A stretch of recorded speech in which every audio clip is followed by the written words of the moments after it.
energizing your soul through the inspired Word of God. This is your daily devotional reading.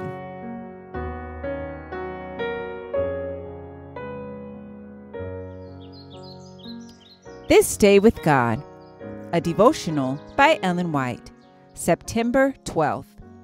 Christians now. Why should we tarry when Jesus is pleading for you and for me?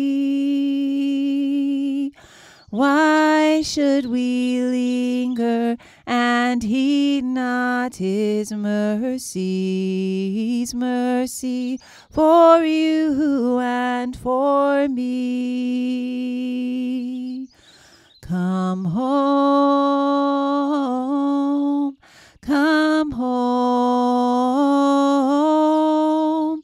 ye who are weary, come home. Earnestly, tenderly, Jesus is calling, O sinner, come home. Christians now. And now, little children, abide in him, that when he shall appear, we may have confidence and not be ashamed before him at his coming. 1 John chapter 2, verse 28. Many mean to be Christians sometime, but do not want to make the start just yet. Not only are you losing much yourselves in giving to the enemy the very best part of your lives, but you are bringing your children up in the neglect of eternal things. They have your example all on the wrong side. Your neglect is robbing them of the very knowledge which God makes it your duty to give them, that they may learn to love, reverence, and obey the requirements of God. Your little ones are quick and observing in the presence of older persons.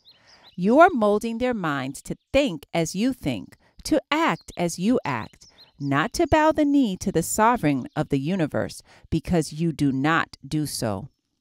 It is bad enough and fearful enough to contemplate the loss of your own souls unless you surrender to God, to contemplate that you are not entering in at the door of salvation yourselves, but it is more terrible to think that you bar the way to the entrance of your children.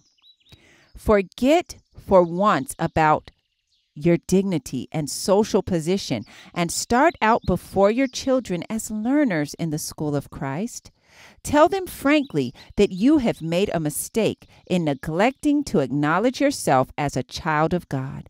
Tell them that you want that as a family you should now commence to live for God, and then read and pray with your children. You can have rest and peace only as you find it in Jesus.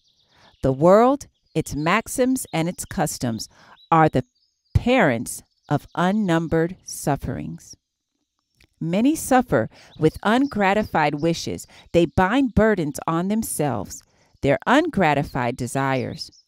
With the condemnation of conscience, not having harmony with God, and with an apprehension of his displeasure and wrath, their existence is a matter of continual anxiety. There is a dearth of heavenly consolation in suffering. They are fearful of punishment. There is a fearful foreboding of the future. A ransom has been given for souls, a sacrifice that was infinite, a monarch dying for rebellious subjects, that they may escape from sin, corruption, and misery. They may all receive pardon, purity, and heaven through the great condescension of the Son of God. This Day with God, September 12th. I encourage you to be ye doers of the word and not hearers only. Thank you for listening, and be sure to join us tomorrow for your daily devotional reading.